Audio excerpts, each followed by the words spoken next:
Bonjour à tous, konnichiwa minna, c'est Kazu. Alors on se retrouve aujourd'hui pour une nouvelle vidéo blabla, ça fait très longtemps que j'en ai pas fait.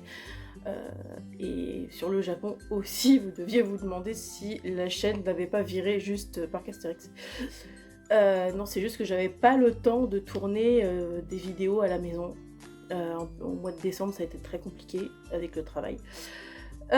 Du coup, aujourd'hui, je vous retrouve pour une vidéo où je vais vous parler de mon futur voyage au Japon, puisque ça y est, c'est sûr, maintenant, cette année, puisque nous sommes le 1er janvier, le 2 janvier, pardon, 2024, je retourne au Japon.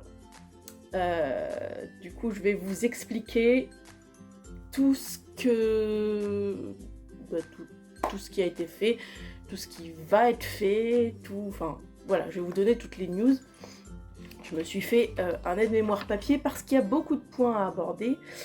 Alors du coup, je vais commencer par les dates. Les autres années, donc en 2015 et en 2018, j'étais partie au mois d'octobre. Sauf que à mon travail, quelqu'un a décrété que en caisse, on n'avait plus le droit de partir en dehors des mois d'été. Donc ça veut dire juin, juillet, août. Et donc, comme juillet et août, c'est complètement exclu au Japon parce qu'il fait beaucoup trop chaud, j'ai minimisé le truc en décidant de prendre juin. Pour le moment, mes dates ne sont pas encore bloquées, j'attends que mes chefs les valident, ce qui ne devrait pas trop tarder normalement. Donc, du coup, cette année, je pars du 2 au 29 juin. Et ce qui change aussi par rapport à 2015 et 2018, c'est que cette fois, je ne pars pas seule puisque mon amie Prune sera avec moi. Elle, c'est la première fois qu'elle va aller au Japon. D'ailleurs, c'est son premier voyage très longue distance, puisque d'après ce qu'elle m'a dit elle-même, elle n'est jamais allée plus loin que Barcelone. Donc ça va lui faire tout drôle. Au niveau des bagages, alors au niveau de mon bagage cabine, ça change pas. Je vais garder mon sac à dos parce que c'est très bien en fait. Bon, c'est très bien, puis ça peut être utile sur place aussi. Et au niveau du bagage, du bagage de soute, je pense prendre la très grosse valise grise que j'avais achetée au Japon en 2018. Déjà parce qu'elle est plus grosse. Et du coup, je vais juste la remplir à moitié avec mes affaires. Pour laisser l'autre partie pour tous les trucs que j'ai prévu d'acheter. Mais pour le moment, j'ai pas encore décidé si je prenais juste cette grosse valise seulement à moitié remplie, ou si je prenais cette valise vide et une autre valise avec mes affaires. Pour l'instant, tant qu'on n'a pas décidé par quelle compagnie on partait, je réserve encore mon jugement là-dessus. J'aviserai un peu plus tard. Au niveau du circuit, je suis désolée, j'ai les yeux qui pleurent, c'est infernal. Au niveau du circuit, cette fois on va arriver à Osaka et on va zoner autour sur plusieurs villes en plus de Osaka. Et pareil à Hiroshima où on va aller aussi. On va zoner autour. Et du coup, on va garder les 2 dernières semaines complètes pour Tokyo et ce qu'on va faire autour. C'est pas du tout le même principe que les 2 dernières fois. Mais en plus, cette année, il y a beaucoup de villes puisque le nouveau circuit que j'ai fait compte. Attention, je vous liste. Osaka, Kobe, Kyoto, Himeji, Nara, Hiroshima, Miyajima, Okayama, Matsue, Tokyo, Kanazawa, Hakone, Yokohama et Atami. Et tout ça en 27 jours. On va beaucoup marcher et pas beaucoup se reposer. Bon, alors une fois, comme j'ai dit à Prune quand je lui ai montré le circuit, c'est sujet à changement. Si on est trop fatigué certains jours ou qu'on n'a pas envie ou quoi, on laisse tomber. Et comme je lui ai dit également, si jamais on a la chance de tomber sur un event de N-Team pendant qu'on est là-bas, évidemment le planning sera complètement changé. Ça, elle est prévenue d'avance. Sinon, au niveau de l'hébergement, donc ça se fera cette fois dans 3 auberges de jeunesse, donc à Osaka, Hiroshima et Tokyo. J'en ai trouvé des qui sont très bien. Le seul truc, c'est que comme pour l'instant, on n'a pas encore réservé les billets d'avion, on ne peut pas encore réserver les hébergements. Donc il est très possible que les hébergements géniaux que j'ai trouvés ne soient plus dispo aux dates, à nos dates, quand on pourra réserver, ce qui va me saouler très profondément parce que j'ai pas envie de rechercher encore. Comme en 2018, je n'ai sélectionné que des hébergements où on peut régler sur place, donc où on n'a pas quoi que ce soit à avancer quand on fait la réservation. Je trouve que c'est beaucoup mieux. Au niveau des finances, mon budget transport, nourriture, loisirs, shopping est plus important qu'en 2018, tout simplement parce que les prix ont flambé. Tout simplement, les prix ont flambé et rien que pour les billets d'avion. Donc en 2018, j'étais partie avec 400 000 yens. Cette année, je pars avec 510 000 yens hors hébergement. Avec les hébergements, ça fait 610 000 yens à peu près. Parce que je veux, encore une fois, me restreindre sur rien et je veux pas me retrouver en galère les derniers jours comme en 2018 parce que j'aurais trop dépensé et que du coup j'avais pas calculé mon coût. Donc j'ai préféré prévoir plus cette année, quitte à avoir trop entre guillemets. Vaut mieux trop que pas assez. Donc comme je vous disais, le budget hébergement aussi avait plus important puisque en 2018 j'avais encore Christelle qui était au Japon et qui m'a hébergé la première et la dernière semaine, mais Christelle étant rentrée en France au mois de janvier 2023, du coup j'ai plus d'hébergement sur place, donc du coup je paye tous les hébergements et en gros ça fait 100 000 yens. Voilà. Et quant au budget billet d'avion, il a explosé.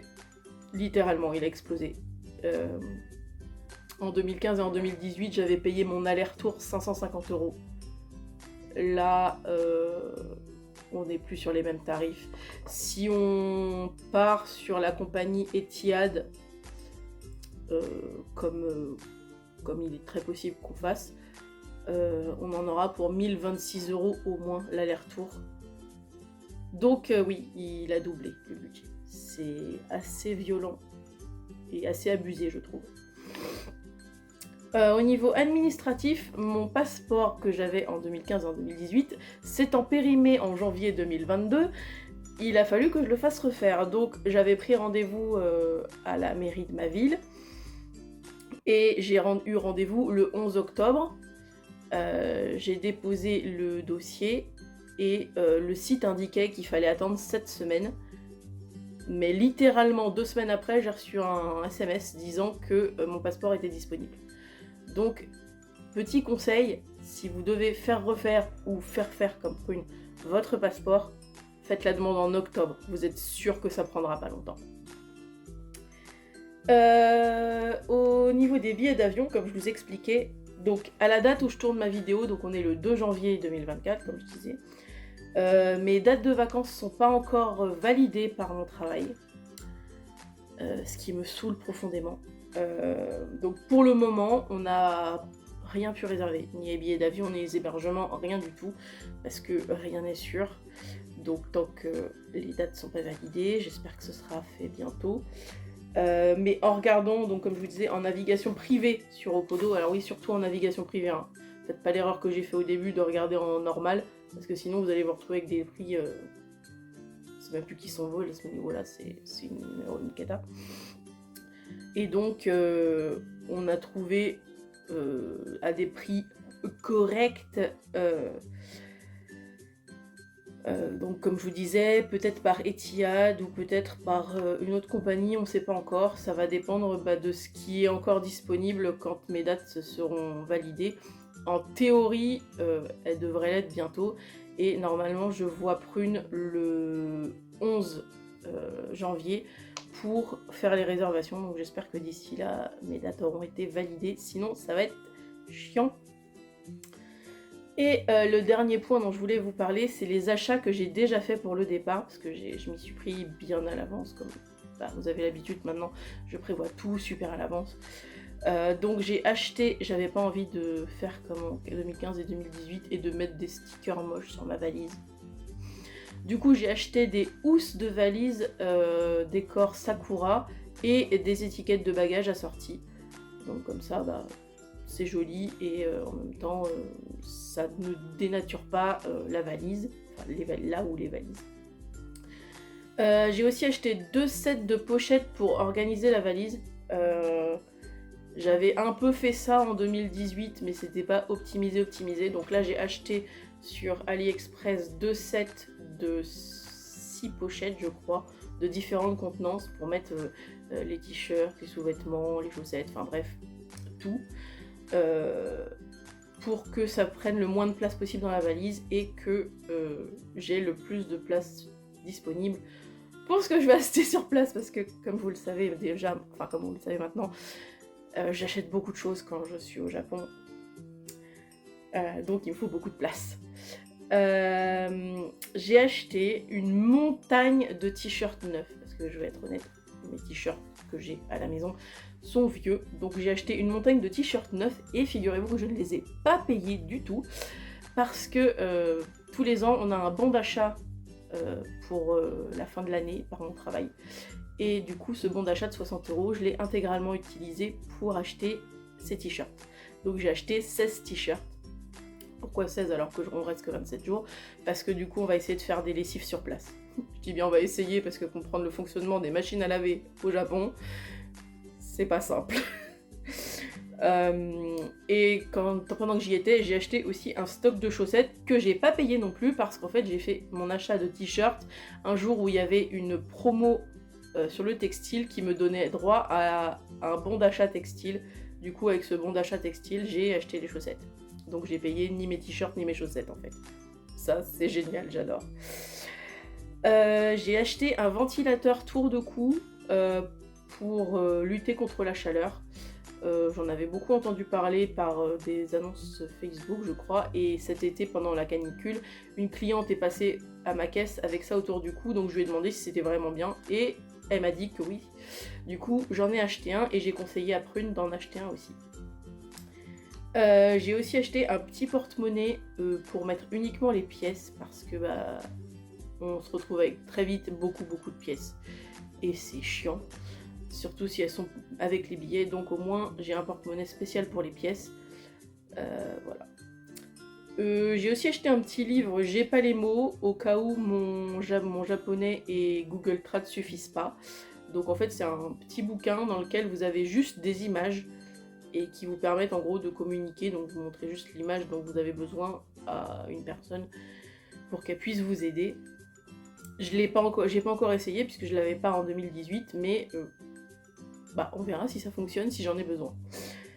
J'ai acheté une multiprise 3 blocs pour pouvoir recharger en même temps mon téléphone, le Pocket Wi-Fi qu'on va louer, parce que bah oui, on va louer un Pocket Wi-Fi, dont le prix a augmenté aussi, hein, pour être honnête. J'avais payé 100 € pour un mois en 2018, et là on est à 127 € pour la même durée.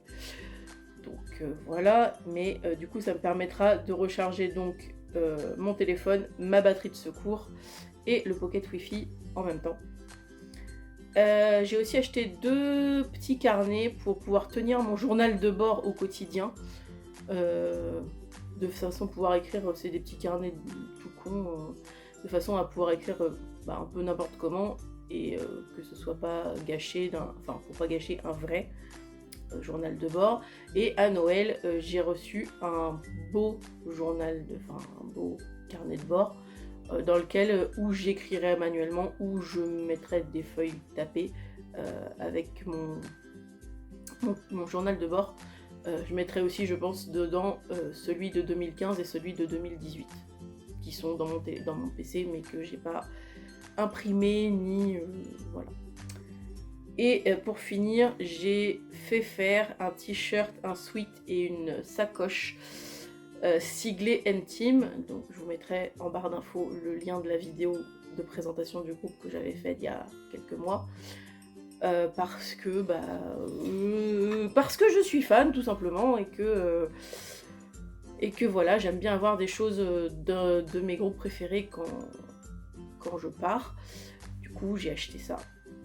J'essaierai de vous mettre quelques photos de mes achats à la suite de la vidéo. Bah écoutez, voilà, c'est à peu près tout pour cette vidéo. Je pense que je vous ferai un update au niveau des billets d'avion quand mes dates auront été validées et qu'on aura vraiment pu prendre les billets d'avion et réserver des hébergements. Donc je vous ferai un petit update dans les jours ou les semaines qui viennent. Et puis bah ça va arriver vite, hein, parce que j'ai calculé que le 23 février, on va passer sous la barre des 100 jours avant le départ, donc je pense que ça va quand même passer relativement vite. Mais pas assez à mon goût, parce que j'ai tellement hâte d'y aller que voilà, et Prune a très très hâte aussi de partir. Je disais donc, avant que mon téléphone se casse la figure pour une raison que je ne comprends pas, que Prune est elle aussi très très impatiente de partir, elle m'en parle pas tous les jours, mais très très régulièrement. Elle a souvent des idées, d'ailleurs c'est elle qui avait proposé qu'on arrive à Osaka pour payer moins cher nos billets d'avion. On avait même pensé partir de Lille, mais finalement en regardant au départ de Paris, ça change pas tant de choses que ça. Donc on va pas se casser la tête à aller jusqu'à Lille finalement. Du coup, ben ça va être... Attendre c'est le plus chiant en fait. Attendre c'est très très très long quand on attend, comme moi, d'y retourner depuis 5 ans et elle, bah, d'y aller pour la première fois. Voilà, du coup, je vous remercie d'avoir regardé cette vidéo. Pensez à la liker, à la commenter et à la partager. Pensez aussi à vous abonner à la chaîne et à activer la cloche de notification pour ne pas louper les prochaines. Et moi, je vous dis à la prochaine. Ciao, ciao!